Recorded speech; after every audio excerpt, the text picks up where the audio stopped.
What's up, comic fans, and it's new comic book day haul and review time. I got a couple of books, some new books, some older books. We're gonna go through them. It's been a week. I did like a little short mini preview last week, but this week I'm back. I'm back from vacation, baby! And we're gonna get to the books right after this! Spartans! What is your profession? Welcome back, welcome back, welcome back! Don't forget to subscribe, hit that notification bell, go ahead and throw me a thumbs up, comment down below, let's get into the books! Alright, so we got some books. So yeah, last week I was in Vegas, and if you weren't, keeping track of me on Instagram, then you might not have known that. But anyway, we're back this week to share the books with you in person. No little short video, no YouTube short. We're gonna go with it. I'm gonna show you some books that I picked up. Here's some last week's books. This is Philadelphia. I have not caught up on Philadelphia. Excellent series though. I really gotta read these. The problem was one shop stopped carrying it. I don't know why you would. It's a great series. And the other shop kind of sold out on the ones I missed because the main LCS I was going to stop carrying it. But I've been slowly but surely catching up on Philadelphia. Let's put this over here because I'm going to read that at some point. Also, we got Batman Detective. This kind of wrapped up a couple of stories. Mariko Tamaki's last arc. We're in Shadows of the Bat right now. Batman has returned back to Gotham. This also had a Matthew Rosenberg story, House of Gotham, that finished. The ending, superb. Detective Comics, I'd read this. If you want to get into the trade, go ahead, because this came out once a week for like 12 weeks or 14 weeks, something like that. A lot of books, but it was weekly. It was a Batman weekly on Detective, and that was crazy. So, all right, we're moving on from that. Now we're going to get up to the books I picked up from Torpedo Comics. Here we have Daredevil number 14, written by Charles Soule. I believe this is the first cover appearance of Muse. I think his first appearance was like issue Daredevil 11 or something. Kind of major character, but this character is just creepy. I mean, look at that. Sheesh. But he uses his victims as like for his artwork, so it's really crazy. But yeah, I just thought this was a dope cover to pick up, so I got this over at Torpedo Comics in Vegas. I'm gonna drop a short video for that, so look at on my site. It should be any day this week. Honestly, I already finished it, so I don't know what I'm waiting for. I should post it. Anyway, we have Demons number 1. This was out already on the net, on the internet, right? So this was dropped already, but they made a print version. Dark Horse did. Scott Snyder and Greg Capullo teaming up again with Jonathan Glapion. Great creative team. You know, they did Batman 52, New 52. That was one of the best, if not the best, comic to come out of that, reboot time period for DC. But yeah, we have Demons. Honestly, have not read that yet, so I need to jump on that. Any book I bought last week, have not read it yet, except for Detective, which that was definitely worth the read. Next up, we have Wolverine Patch number 1, Larry Hama, a legend. So we're gonna read that. We have the Bill Sienkiewicz Venom Lethal Protector number 1 cover. I could not pass that up. Could not turn this down. This is a dope cover. And then we have Gunslinger Spawn number 6. So I've been digging the Gunslinger. He's an interesting character, not an overpowered Spawn. He struggles with stuff, struggles with being from the past and the future. Really fun guy, doesn't understand that bikes need gasoline and so forth. Anyway, motorcycles need gasoline, by the way. Not just, ding ding, regular bikes. All right, so keeping on, we're at Batman Beyond the White Knight. Good story. I read it. A lot of things happening in here. I won't go too far into it, but the GTO is overpowered, like taking up the resources of Gotham. Bruce Wayne's in jail. Todd is mad at him. Dick Grayson is mad at him. Everybody's pretty much mad at him. Harley's mad at him. And you have the Batman Beyond suit being discovered in this by Terry McGinnis. I think so, but I'm not sure. I think they just called him Terry. Maybe they did call him Terry McGinnis. Anyway, Batman Beyond suit has been discovered. Apparently, Bruce Wayne had made it so powerful that he didn't want to wear it, didn't want anybody to find it.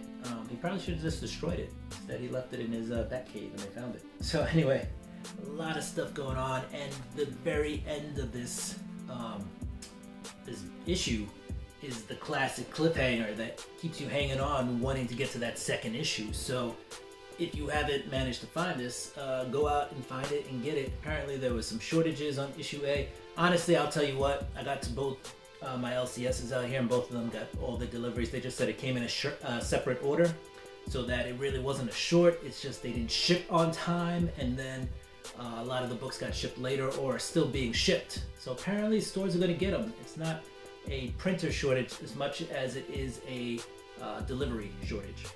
I don't know. We'll see what happens in the future. Right? Just be wary if you're going to drop 20 bucks on it, that it may not be worth the 20, because eventually your LCS might get that book. All right, moving on. We're talking about Bounty Hunters number 21. I'm not caught up on this yet, but I've been collecting the Mandalorian covers, so I've been getting those alternate covers on all the Star Wars books. This is the Sprouse Lucasfilms 50th anniversary cover. All of these coming out of movies, TV shows, etc. I've decided to collect the Mandalorian ones. All right, moving on. We got Ghost Rider number 2.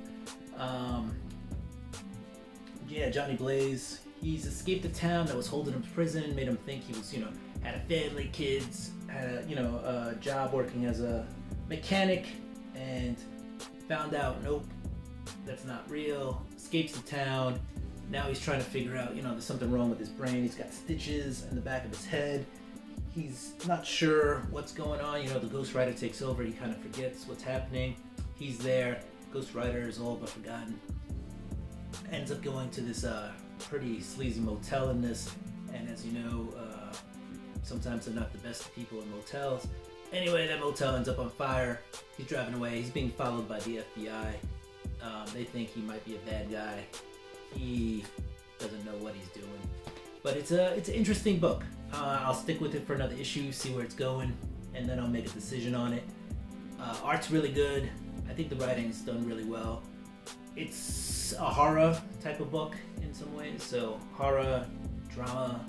So we'll figure it out. It's the Ghost Rider. I mean, it's a flaming skull, so how can you not be happy with a flaming skull? All right, on to the next one. We got Amazing Spider-Man 93. This is the last of this volume of Amazing Spider-Man. I think this is volume 7, so we'll be moving on to volume 8 with John Romita Jr. doing the art on that.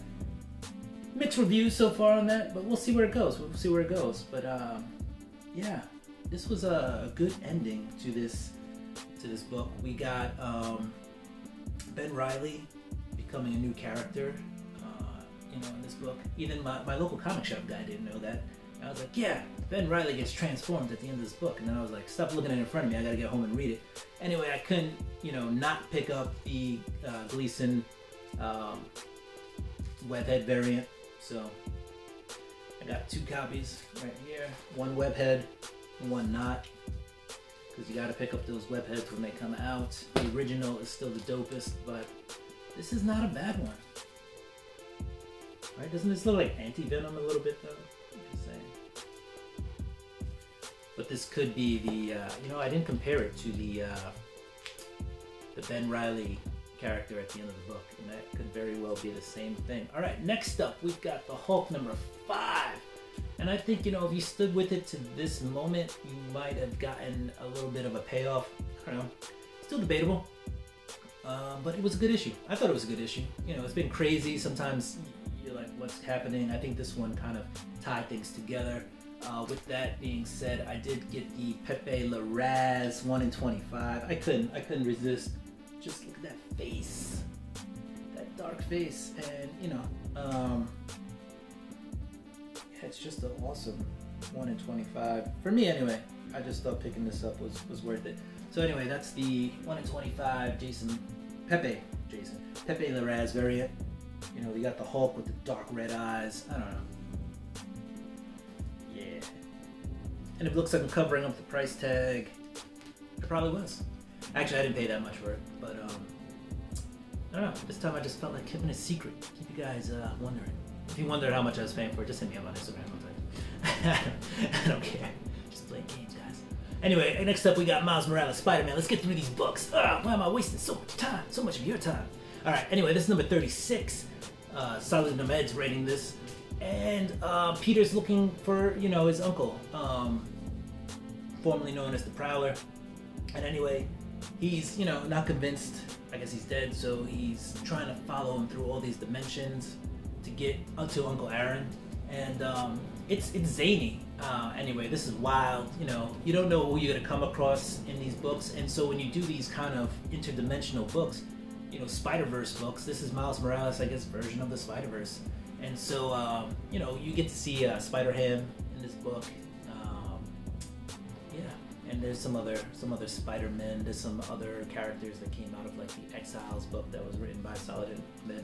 So it's a wacky Miles Morales. It's fun, wacky, worth a pickup if you're looking for something zany in the Spider-Man universe. Okay, we're moving on to the indies. From Image, we have Spawn number 328. Yes, I'm still reading Spawn. It's, you know what? It's not bad anymore. It's good. I was gonna say it's not bad anymore. There was some rough spots. It's good. It's a good book for $2.99. It's worth a read. You know, if you're a Spawn fan. If you're not a Spawn fan, then save your money and go somewhere else. If it was $3.99, would I still be reading it? That's hard to say. So, but there we go. Next up, we got Teenage Mutant Ninja Turtles 127. This is the Kevin Eastman variant cover, cover B. This is the first cover appearance of Venus de Malo, and I think this is popping right now on eBay. Not for a ton, maybe 10, 15 bucks, but I think it's because of the cover. It's a very nice cover. I did not read the book yet. I will read it.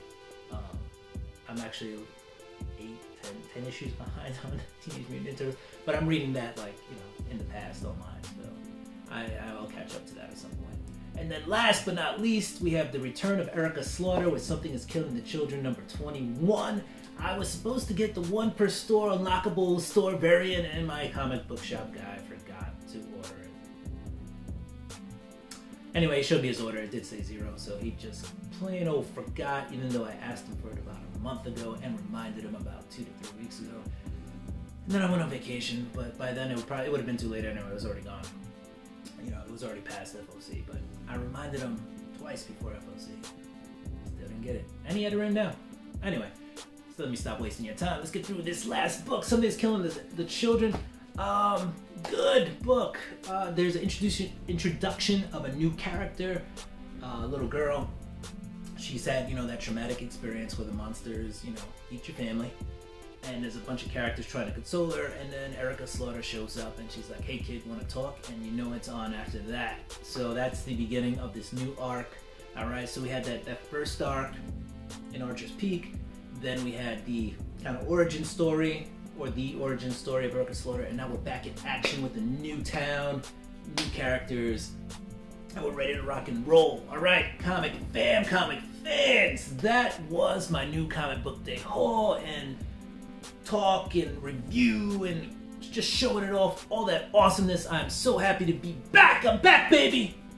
And yeah, we're looking forward to sharing some more. Don't forget to subscribe, hit that notification bell, go ahead and throw a thumbs up, comment down below. Comic fans, do what you do. I'ma do what I do. I'ma get ready for next week's books. Peace.